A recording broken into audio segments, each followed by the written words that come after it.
आप सभी को मेरा हार्दिक नमन। मैं Antara Chitransh Nagar children public senior secondary school Fatehpur की छात्र आज यहाँ पर artificial intelligence its potential and concern के टॉपिक पर अपनी व्यूज रखने के लिए उपस्थित हुई।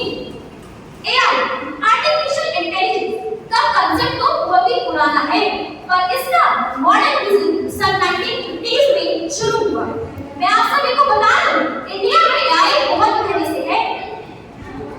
ब्रह्मोस मिसाइल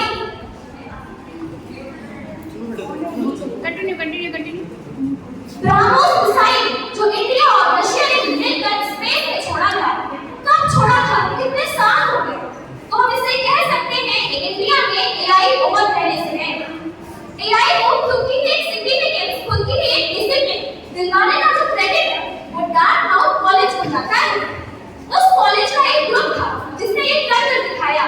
1956 में उन्होंने डार्टमाउथ कॉलेज की एक कॉन्फ्रेंस में, वहां पे उन्होंने एआई के बेसिक फंडामेंटल्स और उन्होंने तब 1956 में ये भी बता दिया आगे चल के एआई जब डेवलप होगा तो उसका रोड मैप क्या होगा, ये भी हमें उस